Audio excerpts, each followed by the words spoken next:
Muito obrigado. Agradeço ao doutor Abiezer Apolinário da Silva e ao doutor Douglas Roberto de Almeida Batista e convido agora para falar em nome da Convenção Nacional das Assembleias de Deus Ministério de Madureira, o senhor Ivan Bonfim da Silva.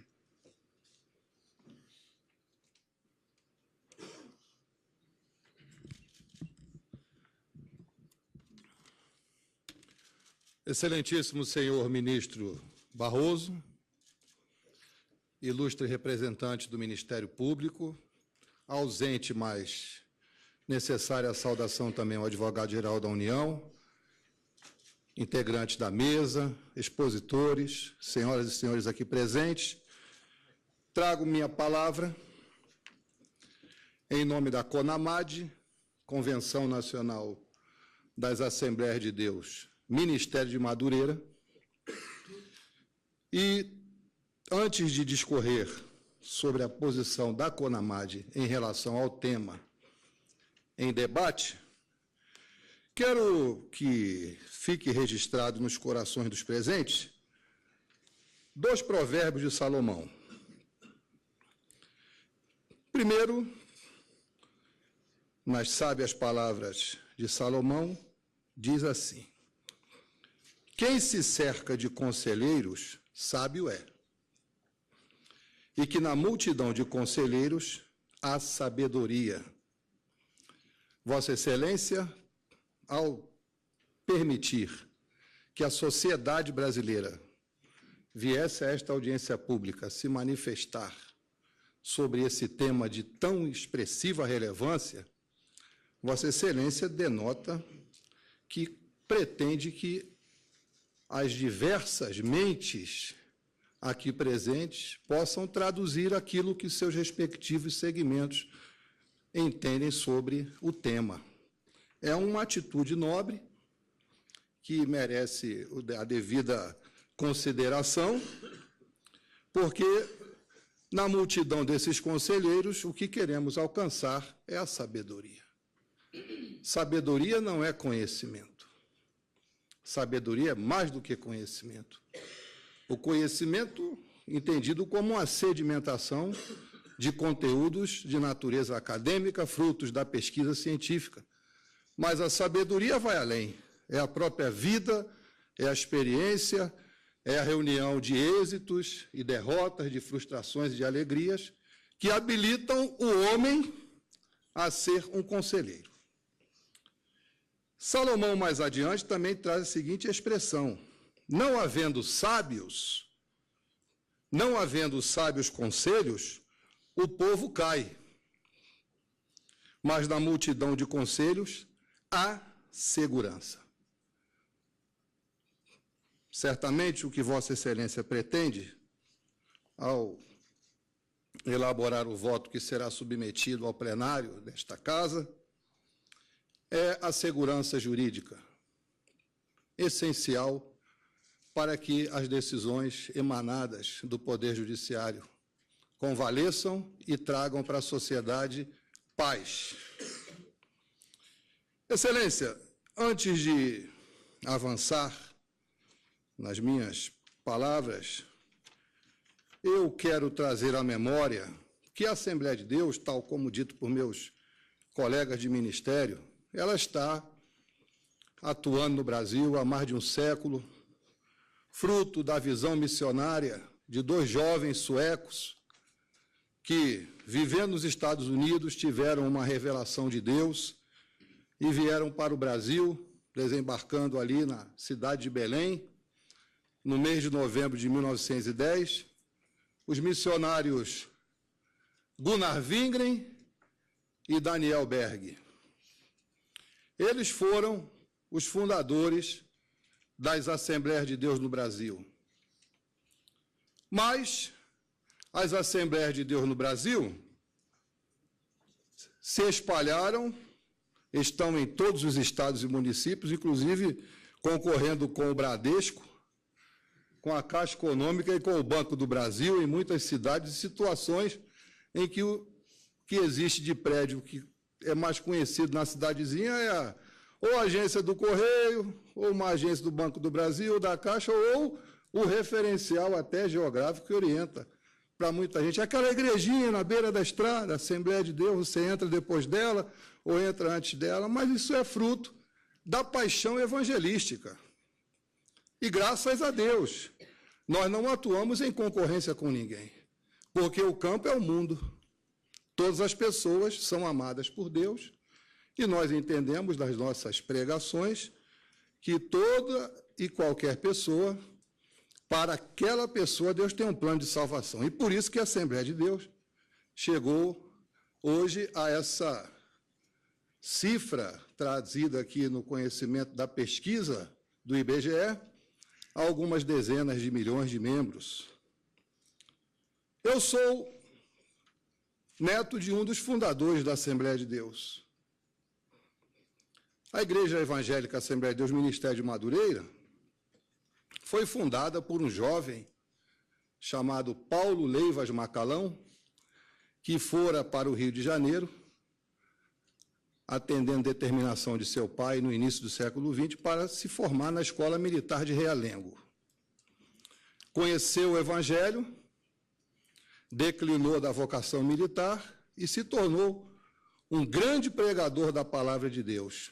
Este jovem, no dia 15 de novembro, ele fundou a Igreja Evangélica Assembleia de Deus, Ministério de Madureira, porque entendia ele que, além dos missionários atuantes, ele tinha uma missão a cumprir também como pregador e propagador da fé. E, ao ter sido vocacionado por Deus, ele funda a Igreja Evangélica Assembleia de Deus de Madureira, e assim se denomina porque sua sede está no bairro de Madureira. Este pastor viveu até o ano de 82, e sua atividade evangelística é reconhecida pelo fato de que hoje a Assembleia de Deus de Madureira reúne em seu hall de membros um número aproximado de 6 milhões de pessoas, com aproximadamente 40 mil ministros e alguns milhares de templos espalhados pelo solo brasileiro. Pastor Paulo Macalão foi recolhido à glória no ano de 82 e logo depois a liderança ficou por conta do bispo doutor Manuel Ferreira, quem eu tenho a honra de representá-lo aqui hoje, porque apenas da semana passada, na quinta-feira, eu recebi essa incumbência. O nosso bispo seria o expositor, mas por necessidade de atender algumas agendas pessoais, sem desmerecer a grandeza deste ato, ele determinou que eu aqui estivesse, que para mim é uma tarefa difícil representar o bispo Manuel Ferreira. Mas eu vou na seguinte lógica.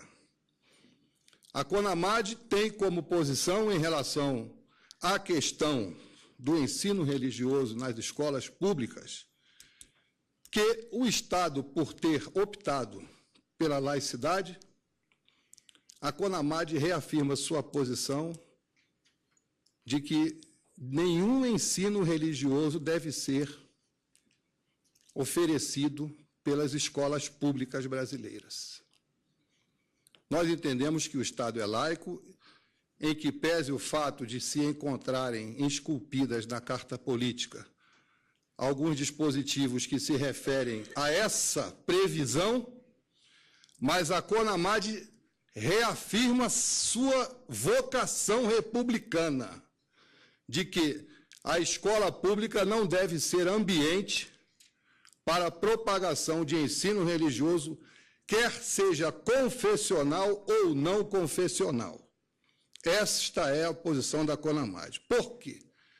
Porque a CONAMAD entende que a nossa formação histórica contemplou e concedeu precedências que ficaram demonstradas que não foram traduzidas como respeito às individualidades do povo brasileiro.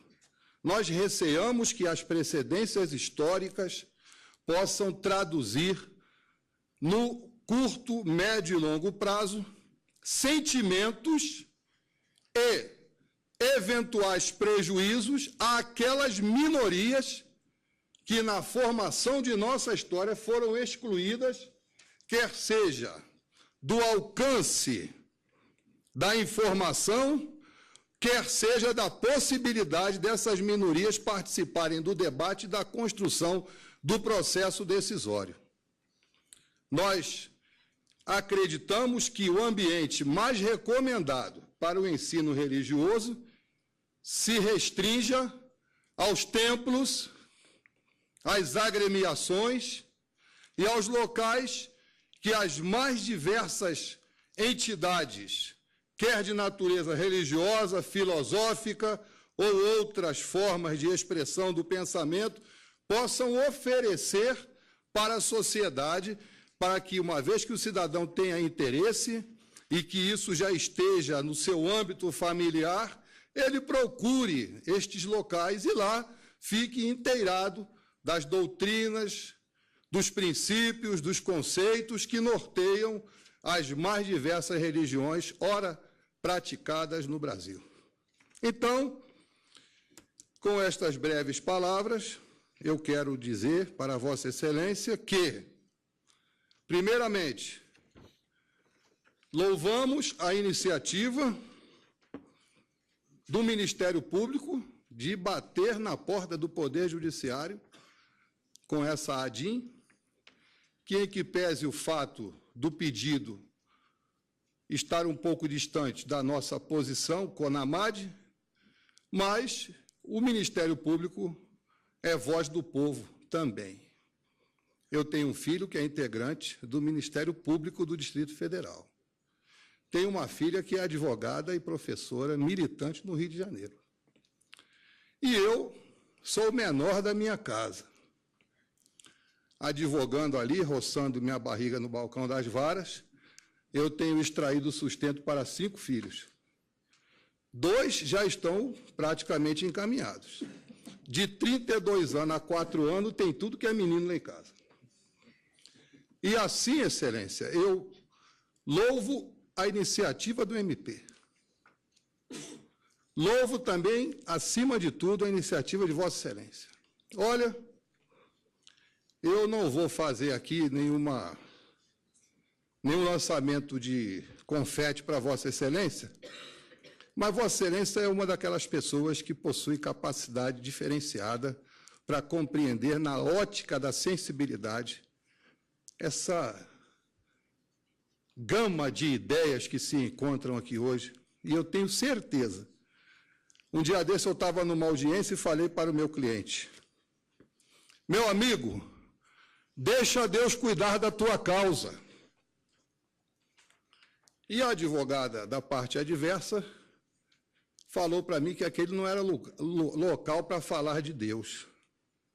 Eu falei: acima da cabeça do juiz está a imagem do Cristo. Se não puder falar de Deus aqui, quem deveria me cercear era o próprio presidente do ato. Então, em nome de Deus, eu tenho certeza que o melhor encaminhamento será dado. Independente da minha posição ser vencida ou não, eu tenho certeza que aquilo que é melhor para o povo brasileiro já está reservado pelo Senhor Jesus Cristo. E na sabedoria que o Espírito Santo já lhe deu e continuará iluminando o vosso entendimento, Excelência, Vossa Excelência trará um voto que será, para mim, tenho certeza, um monumento jurídico que vai nortear os demais ministros naquela decisão final desta casa. Rogo a Deus que todos sejam abençoados, não em nome de religião nem de denominação, mas que o Senhor Jesus Cristo derrame na vida de cada um dos presentes e daqueles que nos ouvem e nos assistem a sua graça infinita e o seu amor e seu beneplácito. Muito obrigado. Agradeço a participação do doutor Ivan Bonfim da Silva. Eu fiquei pensando, doutor Ivan, se Deus assumisse a causa por um dos lados, o outro advogado estava frito. Né? Mas teve recurso, Excelência. Mas aí caberia recorrência. Eu gostaria de convidar